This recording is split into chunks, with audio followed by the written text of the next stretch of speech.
मंत्रिपरिषद के मेरे साथी, वित्त मंत्री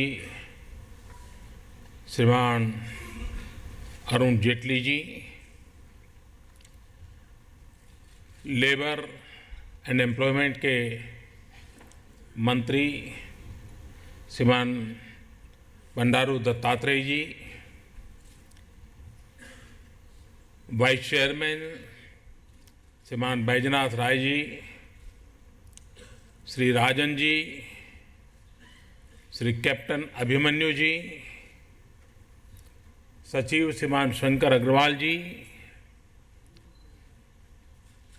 सभी श्रमिक संगठनों के प्रतिनिधि, उद्योग जगत के प्रतिनिधि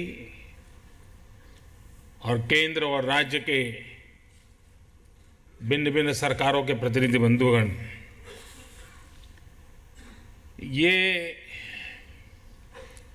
भारत की श्रम संसद है और एक लंबे अरसे से हमारे देश में त्रिपक्षीय वार्ता का सिलसिला चला है। एक प्रकार से ये त्रिपक्षीय वार्ता के 75 वर्ष पूरे हो रहे हैं। ये अपने आप में एक उज्जवल इतिहास है कि 75 साल का हमारे पास एक गहरा अनुभव है। उद्योग जगत, सरकार एवं श्रम संगठन गत 75 वर्ष से लगातार बैठ करके विचार विमर्श करके मत भिन्नताओं के बीच भी मंथन करके अमृत निकालने का प्रयास करते रहे हैं और उसी संजीवनी से देश को आगे बढ़ाने की कोशिश करते रहे हैं। और उसी कड़ी में आज ये श्रम संसद हो रहा है। हम सबके लिए प्रेरणा की बात है कि वो समारोह हैं जहां कभी बाबा साहब आम्बेडकर का मार्गदर्शन मिला था। ये वो समारोह हैं जिसे कभी भारत के भूतपूर्व राष्ट्रपति श्रीमान वी गिरि जी का मार्गदर्शन मिला था। अनेक महानुभावों के पदचिन्हों पर चलते चलते आज हम यहां पहुंचे हैं। समय का अपना एक प्रभाव होता है। आज से 70-75 साल पहले जिन बिंदुओं को विचार करने की जरूरत होती थी वो आज जरूरत नहीं होगी, और आज जिन बिंदुओं को विचार करने की आवश्यकताएं हो सकता है 25 साल के बाद वे भी कालबाह्य हो जाएं, क्योंकि एक जीवंत व्यवस्था का ये लक्षण होता है नित्य नूतन, नित्य परिवर्तनशील और अच्छे लक्ष्यों की पूर्ति के लिए एकत्र आके आगे बढ़ना। इस बात में कोई दुविधा नहीं है, इस बात में कोई मतांतर नहीं है कि राष्ट्र के निर्माण में श्रमिक का कितना बड़ा योगदान होता है। चाहे वो किसान हो, मजदूर हो, वो अनऑर्गेनाइज्ड लेबर का हिस्सा हो, और हमारे यहां तो सदियों से इन सबको एक शब्द से जाना जाता है, विश्वकर्मा। विश्वकर्मा के रूप में जिसको जाना जाता है, माना जाता है। और इसलिए अगर श्रमिक रहेगा दुखी, तो देश कैसे होगा सुखी।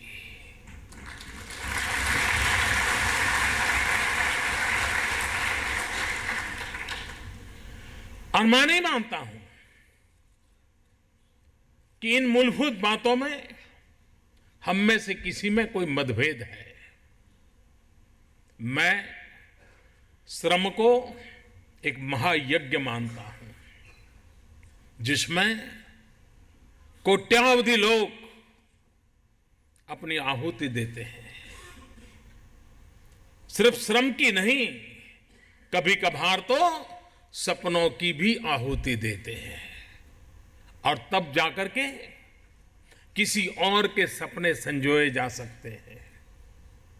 अगर एक श्रमिक अपने सपनों को आहूत न करता तो किसी दूसरे के सपने कभी संजोए नहीं जा सकते। इतना बड़ा योगदान समाज के इस तबके का होता है और उस सच्चाई को स्वीकार करते हुए हमने आगे किस दिशा में जाना है उस पर हमें आगे सोचना होगा। जब तक श्रमिक, मालिक, इनके बीच परिवार भाव पैदा नहीं होता है, अपनेपन का भाव पैदा नहीं होता है, मालिक अगर ये सोचता है कि वो किसी का पेट भरता है, श्रमिक ये कभी सोचता है कि मेरे पसीने से ही तुम्हारी दुनिया चलती है, तो मैं नहीं चलता हूं, कारोबार ठीक चलेगा। लेकिन अगर परिवार भाव हो,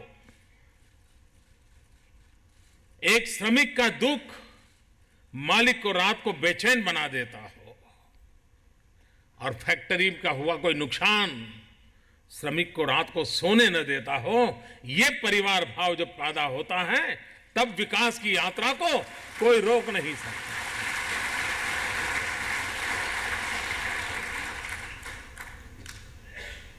और ये जिम्मेवारी हम जब निभाएंगे तब जाकर के मैं तो चाहूंगा कभी ये भी सोचा जा सकता है क्या, इन सारे चर्चाओं का कभी वैज्ञानिक तरीके से अध्ययन होने की भी आवश्यकता होती है। ऐसे बड़े उद्योग और ऐसे छोटे उद्योग या मध्यम कद के उद्योग 50 साल पुराने हैं, लेकिन कभी हड़ताल नहीं हुई। क्या कारण होगा? उसको चलाने वाले लोगों की सोच क्या रही होगी? उन्होंने उनके साथ किस प्रकार से नाता जोड़ा है? क्या हम आज नए उद्योगकारों को या एस्टैब्लिश उद्योगकारों को उनको ये नमूना दिखा सकते हैं कि हमारे ही सामने, हमारे ही देश में, इसी धरती में ये 50 उद्योग ऐसे हैं कि जो 50 साल से चल रहे हैं, हजारों की तादाद में श्रमिक हैं, लेकिन न कभी संघर्ष हुआ है, न कभी हड़ताल हुई है, न उनकी कोई शिकायत, न उनकी कोई शिकायत है। ये मंगलम माहौल जिन जिन इकाइयों में है, कभी उनको छांट करके निकालना चाहिए। और उस मंगलम का कारण क्या है? इस मंगल अवस्था को प्राप्त करने के उनके तौर तरीके क्या है? अगर इन चीजों को हम श्रमिकों के सामने ले जाएंगे, इन चीजों को हम उद्योगकारों के सामने ले जाएंगे, तो उनको भली भांति समझा सकते हैं। और मंगलम का जहां माहौल होगा वहां यह भी नजर आया होगा कि सिर्फ श्रमिक का असंतोष है ऐसा नहीं, वहां यह भी ध्यान में आया होगा कि उस उद्योग का विकास भी उतना ही हुआ होगा और उन श्रमिकों का विकास भी उतना ही हुआ होगा। जब तक हम इस भावात्मक अवस्था को आगे बढ़ाने की दिशा में प्रयास नहीं करते हैं और जो सफल गाथाएं हैं उन सफल गाथाओं को हम उजागर नहीं करते हैं, मैं नहीं मानता हूं कि हम सिर्फ कानूनों के द्वारा बंधनों को लगाते लगाते समस्याओं का समाधान कर पाएंगे। हां, कानून उनके लिए जरूरी है कि जो किसी चीज को मानने को तैयार नहीं होते हैं।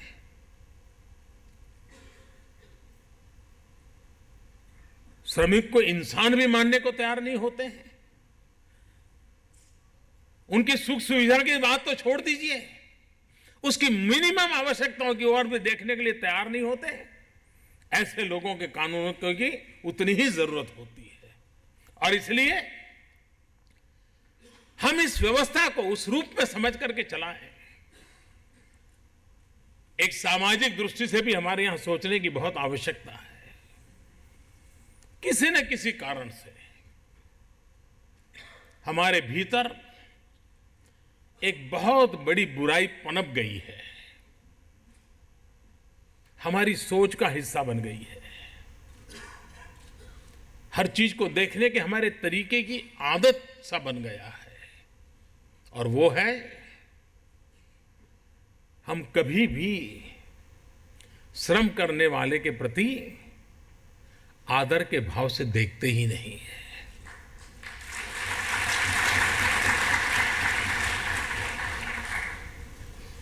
कोई बढ़िया कपड़े पहन करके हमारे दरवाजे की घंटी बजाए दोपहर 2 बजे, हम आराम से सोए हो, वो कोट पैंट सूट पहन करके आए और घंटी बजाए, तो हम नींद खराब हो गई होगी, दरवाजा खोलेंगे, जैसा ही उसको देखें, अरे आइए आइए, कहाँ से आए, कौन है, क्या काम था, बैठिए बैठिए। और कोई ऑटो रिक्शा वाले ने घंटी बजाई, पता नहीं चलता है। दोपहर 2 बजे हम सोते हैं, इस समय घंटी बजाते हो क्या? क्यों भाई, ये फर्क क्यों? ये जो हमारे सामाजिक जीवन की एक जो सबसे बड़ी कमी आई है, सदियों के कारण आई हुई है। लेकिन कभी न कभी डिग्निटी ऑफ लेबर, श्रम की प्रतिष्ठा, श्रमिक का सम्मान, ये समाज के नाते अगर हम स्वभाव नहीं बनाएंगे तो हम हमारे श्रमिकों के प्रति, जो कि उसके बिना हमारी जिंदगी नहीं है। अगर कोई धोबी बढ़िया सा आयन न करता तो मैं ये कुर्ता पहन के कहां से आता यहां पर। और इसलिए जिनके भरोसे हमारी जिंदगी है, उनके प्रति सम्मान का भाव, ये सामाजिक चरित्र कैसे पैदा हो, उसके लिए हम किस प्रकार से व्यवस्थाओं को विकसित करें। हमारे बच्चों की पाठ्य पुस्तकों में उस प्रकार के सिलेबस कैसे आए, ताकि सहज रूप से आने वाली पीढ़ियां हमारे श्रमिक के प्रति सम्मान के भाव से देखने लगे। आप देखिए, माहौल अपने आप बदलना शुरू हो जाएगा।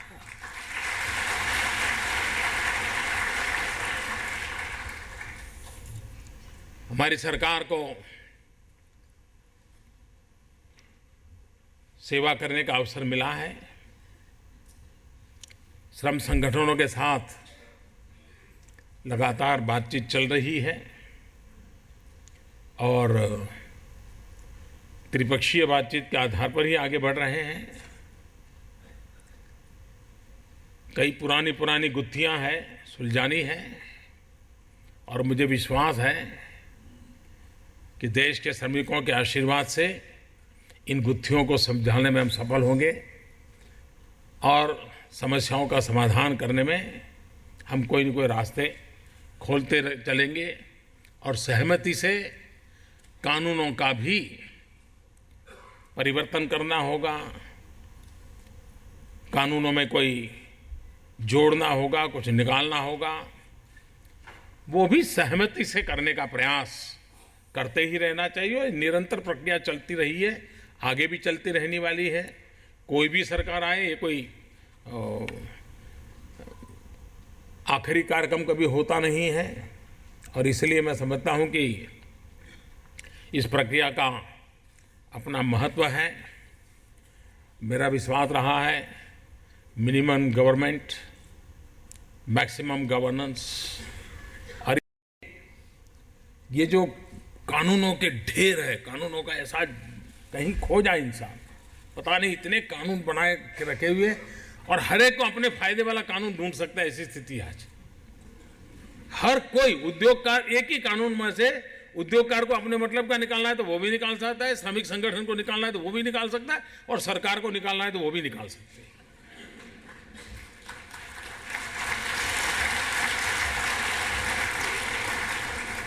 क्योंकि टुकड़ों में सब चीजें चलती रही है, टुकड़ों में।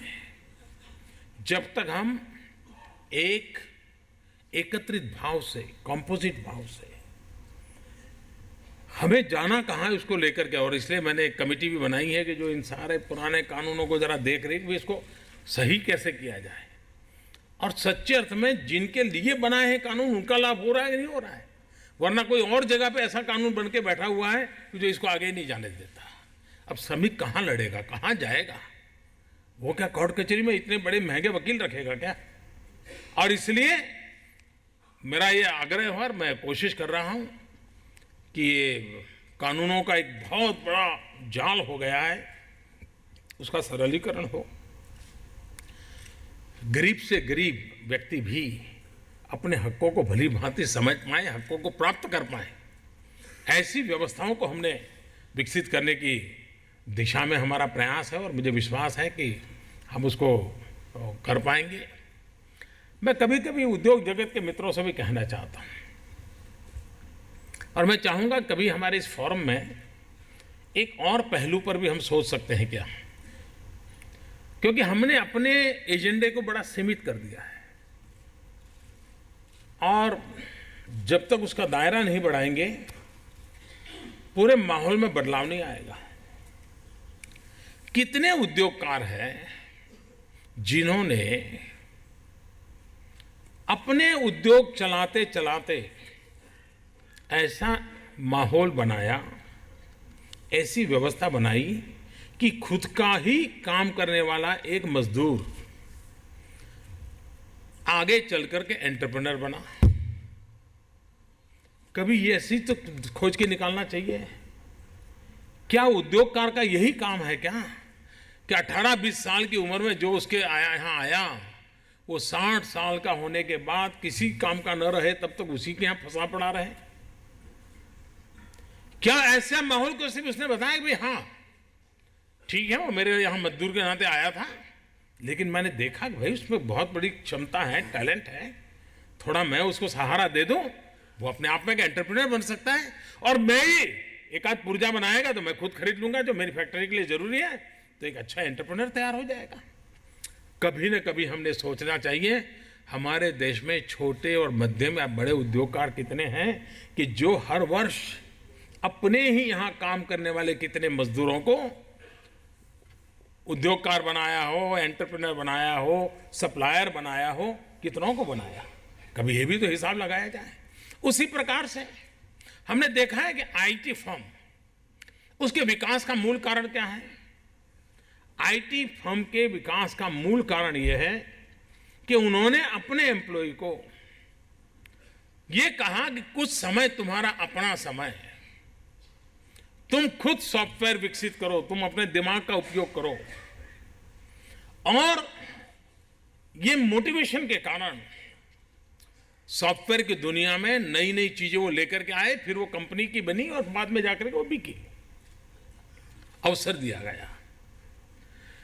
हमारे इतने सारे उद्योग चल रहे हैं, मैन्युफैक्चरिंग का काम करते हैं, केमिकल एक्टिविटी का काम करते हैं, क्या हमने हमारे यहाँ इस टैलेंट को इनोवेशन के लिए अवसर दिया है क्या? क्या उद्योगकारों को पता है क्या कि जिसको आप अनपढ़ मानते हो, जिसको आप अनस्किल्ड लेबर मानते हो, उसके अंदर भी वो ईश्वर ने ताकत दी है कि वो आपकी फैक्ट्री में एक आध चीज ऐसी बदल देता है कि आपकी प्रोडक्ट की क्वालिटी इतनी बढ़ जाती है, बाजार में बहुत बड़ा मार्केट खड़ा हो जाता है, आप फायदा तो ले लेते हो लेकिन उसके इनोवेशन स्किल को रिकॉग्नाइज नहीं करते हो। मैं मानता हूं हमारे उद्योगकारों ने अपने जीवन में, और सरकारों ने भी और श्रम संगठनों ने भी पूछना चाहिए कि कितने उद्योगकार हैं, कितने उद्योग हैं कि जहां पर इनोवेशन को बल दिया गया है। हर वर्ष से कम एक नया इनोवेटिव काम निकलता है क्या? हमारे यहां सेना के विशेष दिवस मनाए जाते हैं, आर्मी का, एयरफोर्स का, नेवी का। राष्ट्रपति जी, प्रधानमंत्री सब जाते हैं, एट होम करते हो। तो मैं पिछली बार जब हमारे सेना के लोगों के पास गया तो मैंने उनको कहा, भाई ठीक है ये आपका चल रहा है कि यही चलाते रहोगे क्या? हम आते हैं 30-40 मिनट वहाँ रुकते हैं, चाय पान होते हैं, फिर चले जाते हैं। तो मैंने कहा मेरा एक सुझाव है अगर आप कर सकते हो तो बोले क्या है साहब? मैंने कहा क्या फौज में ऐसे छोटे छोटे लोग हैं क्या? सिपाही होंगे, छोटे लोग होंगे, लेकिन उन्होंने काम करते करते कोई न कोई इनोवेशन किया है जो देश की सुरक्षा के लिए बहुत काम आता है। उसने नया आइडिया, क्योंकि वो फील्ड में है, उसको पता रहता है कि इसके बजाय ऐसा करें तो अच्छा होगा। मैंने ये कहा तो फिर हमारे आर्मी के लोगों ने ढूंढना शुरू किया। बहुत ही कम समय मिला था, लेकिन कोई 12-15 लोगों को ले आए वो।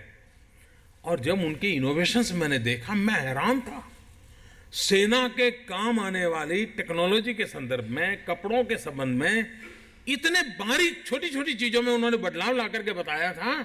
अगर इसको हम मल्टीप्लाई करें तो सेना के कितना बड़ा काम आएगा, राष्ट्र की रक्षा के लिए कितना बड़ा काम आएगा। लेकिन उस आखिरी इंसान की तरफ देखता कौन है जी? उसकी क्षमता को कौन स्वीकार करता है? मुझे ये माहौल बदलना है कि मेरे उद्योगकार मित्र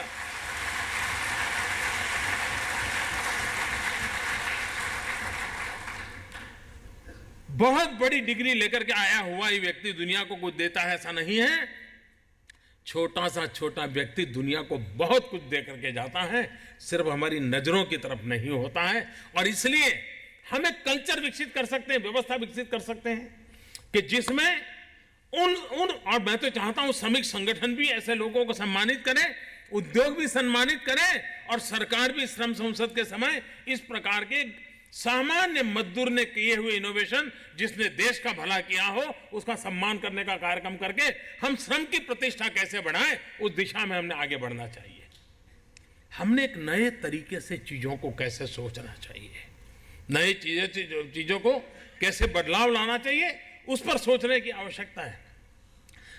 हमारी कोशिश होनी चाहिए कि मजदूर हमेशा मजदूर क्यों रहे। उसी प्रकार से कुछ लोग ऐसे होते हैं कि पिताजी एक कारखाने में काम करते हैं, बेटा भी साथ जाना शुरू कर दिया, और वहीं काम करते करते करते एक आध चीज सीख लेता है और अपनी गाड़ी चला लेता है। उसके पास ऑफिशियल कोई डिग्री नहीं होती है, कोई सर्टिफिकेट नहीं होता है, और उसके लिए वो हमेशा उस उद्योगकार की कृपा पर जीने के लिए मजबूर हो जाता है। इससे बड़ा शोषण क्या हो सकता है कि उसको जो जिसके यहां उसके पिताजी काम करते थे, अब उसको वहीं पर काम करना पड़ रहा है। क्यों? क्योंकि उसके पास स्किल है, लेकिन स्किल को दुनिया के अंदर ले जाने के लिए एक जो सर्टिफिकेट चाहिए वो नहीं है, तो कोई घुसने नहीं देता है, और वो भी कहीं जाने की हिम्मत नहीं करता है। उसको लगता है चलिए यही मेरे माँ बाप हैं, उन्होंने मेरे बाप को संभाला था, मुझे भी संभाल लिया, चलिए भाई जो दे मैं काम कर लूंगा। इससे बड़ी अपमानजनक कोई स्थिति नहीं हो सकती भाई। और इसको बदलने का मेरे भीतर एक दर्द पड़ा था, और उसी में से हमने एक योजना बनाई है। और मैं मानता हूं ये योजना श्रमिक के जीवन को, और मैं नहीं मानता हूं किसी श्रमिक संगठनों का कभी इस पर ध्यान गया होगा। कभी उसने सोचा नहीं होगा कि कोई सरकार संवेदनशील सरकार श्रमिकों के लिए सोचती है तो कैसे सोचती है। हमने कहा कि जो परंपरागत इस प्रकार की शिक्षा पाए बिना भी चीजों को करता है, भले उसकी उम्र 30 हो गई हो, 40 हो, 50 हो गई होगी, सरकार ने उसको सर्टिफाई करना चाहिए, ऑफिशियल रिकॉग्निशन देना चाहिए, ऑफिशियल गवर्नमेंट का सर्टिफिकेट देना चाहिए, ताकि उसका कॉन्फिडेंस लेवल बढ़ेगा, उसका मार्केट वैल्यू बढ़ेगा, और वो एक उद्योगकार के यहां कभी अपाहिज बनकर के जिंदगी नहीं गुजारेगा। हमने ऑफिशियली ये डिसीजन लिया है। कहने का तात्पर्य है कि हमने इन दिशाओं में सोचने की आवश्यकता है, हम बदलाव करने की दिशा में प्रयास कर रहे हैं। उसी प्रकार से एक बात की ओर ध्यान देने की मैं आवश्यकता समझता हूं, इसको कोई गलत अर्थ न निकाले, कोई बुरा न माने। कभी कभार जब चर्चा होती है कि उद्योग की भलाई, ये बात ठीक है कि देश की भलाई के लिए उद्योगों का विकास आवश्यक है, उद्योग की भलाई और उद्योगपति की भलाई, इसमें बहुत ही बारीक रेखा होती है।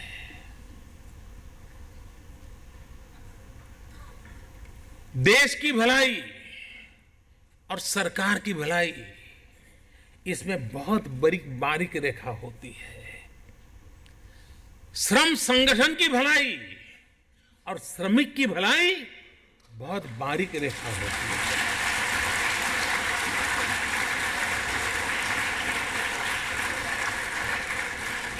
और इसलिए इस बारीक रेखा की नजाकतों को कभी कभार उद्योग बचाना चाहते हैं, लेकिन सचमुच में कभी कभार हम उद्योगपति को बचा लेते हैं। कभी कभार हम बात तो कर लेते हैं देश को बचाने की, लेकिन कोशिश सरकारों बचाने की करते हैं। और उसी प्रकार से कभी कभार हम बात श्रमिक की करते हैं, लेकिन हम कोशिश हमारे श्रम संगठन की सुरक्षा की करते हैं। हम तीनों पार्टनर यहां बैठे हैं, हम तीनों पार्टनर यहां बैठे हैं, और तीनों ने इस बारीक रेखा की मर्यादाओं को स्वीकार करना होगा, लेटर एंड स्पिरिट में स्वीकार करना होगा। तब मैं मानता हूं श्रमिक का भी भला होगा, देश के उद्योग के विकास की यात्रा भी चलेगी और देश का भी भला होगा। सरकारों की भलाई के लिए नहीं चलता है।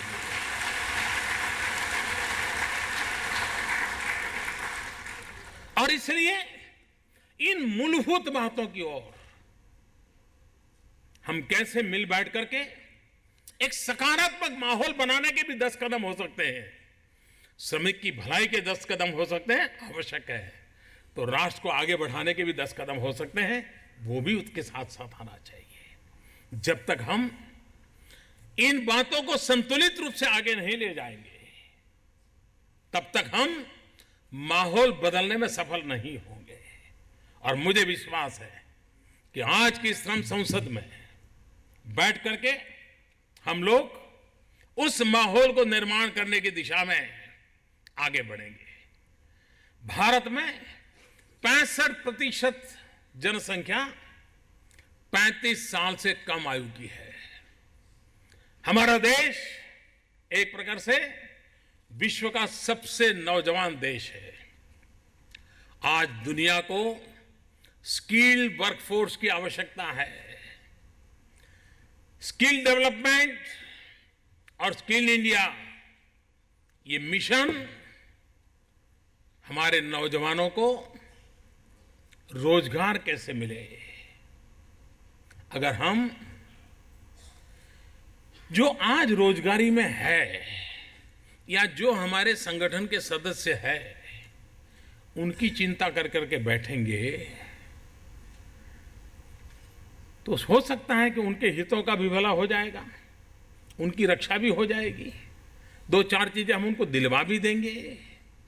लेकिन यहां बैठा हुआ कोई व्यक्ति ऐसी सीमित सोच वाला नहीं है, ये मेरा विश्वास है। यहां बैठा हुआ हर व्यक्ति जो आज श्रमिक हैं उनकी तो चिंता करता ही करता है, लेकिन जो नौजवान बेरोजगार है, जिनको कहीं न कहीं काम मिल जाए इसकी उसको तलाश है, हमें उनके दरवाजे बंद करने का कोई हक नहीं है।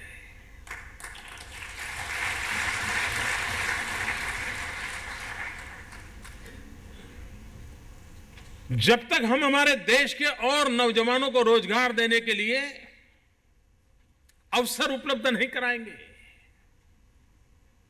तो हम जाने अनजाने में गरीब का कहीं नुकसान तो नहीं कर देंगे। हो सकता है वो आज गरीब है, श्रमिक नहीं बन पाया है, वो दरवाजे पर दस्तक दे रहा है, और इसलिए सरकार ने एक इनिशिएटिव लिया है अप्रेंटिसशिप को प्रोत्साहन देना। हमें जानकर के हैरानी होगी, हम सबको लगता है हमारा देश आगे बढ़ना चाहिए, और कभी पीछे रहता है तो हम ही लोग कहते हैं देखो बातें बड़ी करते थे, वो तो यहां पहुंच गया, ये तो यहां रह गया, ये हम करते ही हैं।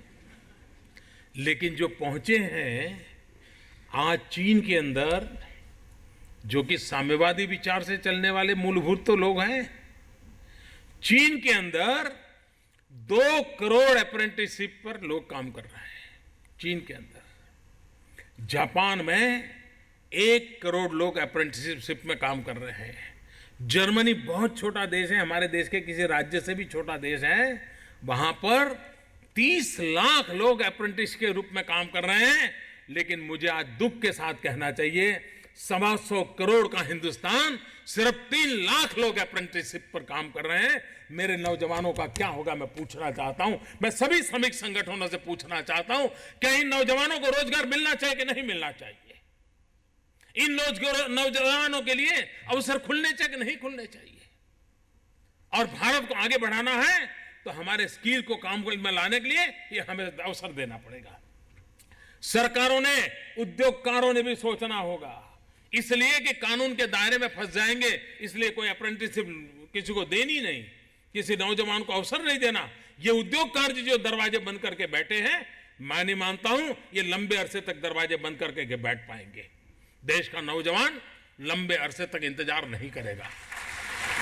और इसलिए मैं उद्योगकारों को विशेष रूप से आग्रह करता हूं कि आपका दायित्व बनता है, मुनाफा कम होगा, लेकिन अगर इतनी मात्रा में आपके यहां श्रमिक हैं तो इतनी मात्रा में अप्रेंटिसशिप ये आपके सोशल रिस्पॉन्सिबिलिटी का हिस्सा बनना चाहिए। और इस प्रकार से क्या हम सपना नहीं दे सकते? 2 करोड़ कर न पाए, ठीक है, जब कर पाएंगे। अभी कम से कम 3 लाख में से 20 लाख अप्रेंटिसशिप पर जा सकते हैं हम। क्या कम से कम इतना तो करें?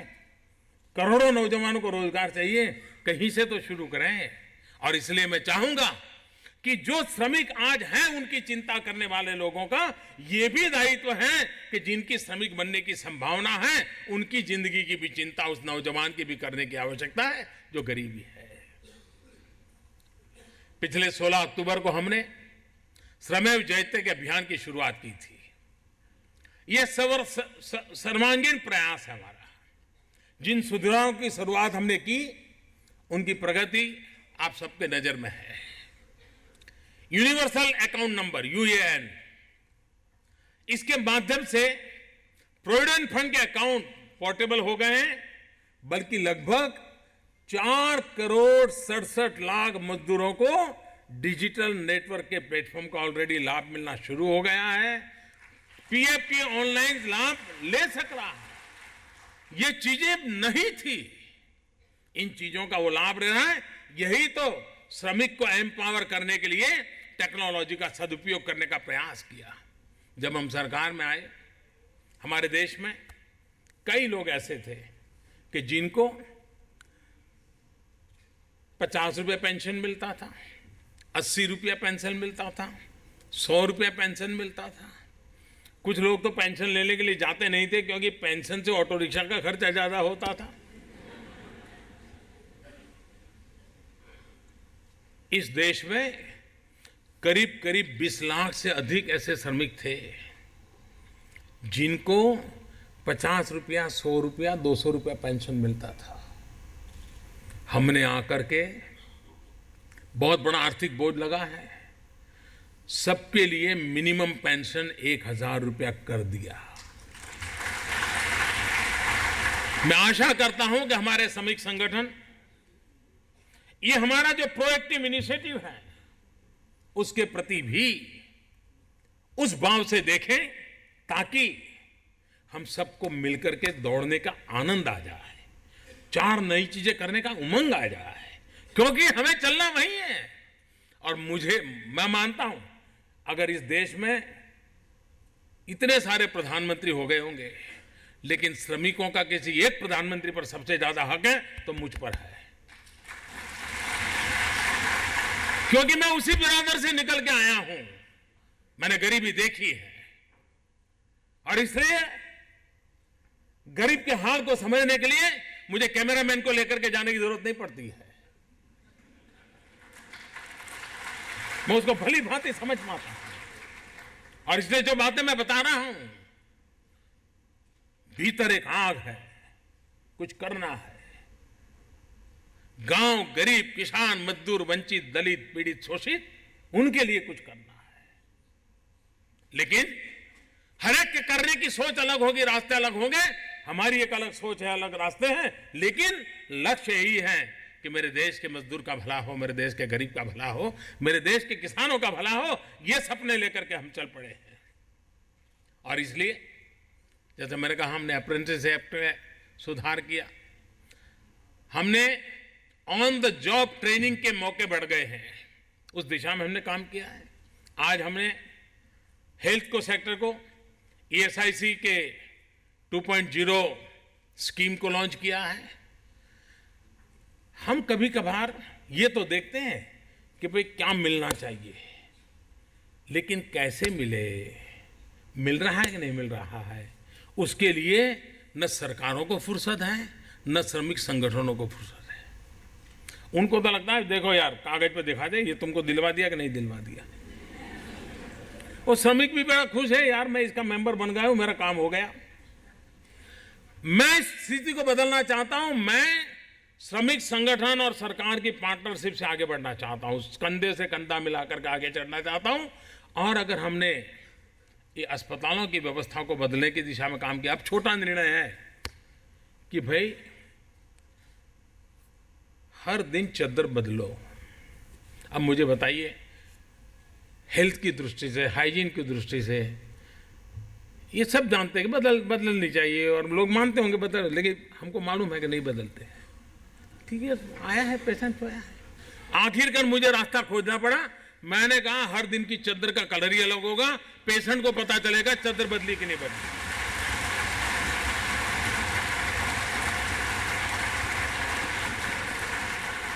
हमारे देश के बड़े बड़े जो विद्वान लोग हैं वो मुझे सवाल करते रहते हैं, मोदी कुछ बड़ा ले आओ, बड़ा। बहुत सरकारें बड़ा बड़ा ले आई, मुझे तो मेरे गरीब के लिए जीना है, गरीब के लिए कुछ काम करना है, इसलिए मेरा दिमाग इसी में चलता रहता है। यही मैं सोच, और मैं दिल से बातें कर रहा हूं कि ये हमने जो कई चीजों लाए हैं, हम चाहते हैं कि श्रमिक के हेल्थ को लेकर के चिंता होनी चाहिए कि नहीं होनी चाहिए। और हमने उस दिशा में हमने एक तो उसके सारे हेल्थ रिकॉर्ड ऑनलाइन कर दिए हैं, ताकि अब उसको अपना ब्लड टेस्ट का क्या हुआ, यूरिन टेस्ट का क्या हुआ, दुनिया भर में चक्कर नहीं काटना पड़ेगा, अपने मोबाइल फोन पर सारी चीजें उपलब्ध हो जाए। ये व्यवस्था की है ताकि श्रमिक को सुविधा कैसे हो। हम उस दिशा में काम कर रहे हैं और मैं मानता हूं उस काम के कारण उसको लाभ होगा।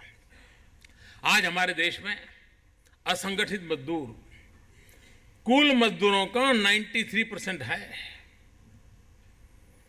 इस सरकार ने असंगठित मजदूरों के संबंध में बहुत ही कंस्ट्रक्टिव वे में और वेल प्लान वे में योजनाएं बनाई हैं और हम आगे बढ़ रहे हैं।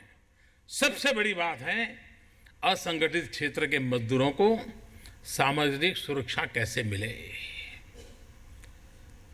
न उसे स्वास्थ्य सुरक्षा है, न जीवन बीमा है और न ही पेंशन। और बड़ी संख्या में असंगठित ग्रामीण मजदूर अनपढ़ हैं, जिन्हें अपनी बात कहां कहना, कैसे पहुंचाना, इसकी जानकारी तक नहीं है। ऐसे मजदूर के लिए सामाजिक सुरक्षा उपलब्ध करवाने में सरकार का उत्तरदायित्व मानता हूं। देश के गरीब असंगठित वर्गों को ध्यान में रख करके हमने 3 महत्वपूर्ण योजनाएं, और ये योजनाएं गरीब के लिए है, अमीर का उससे कोई लेना देना नहीं है।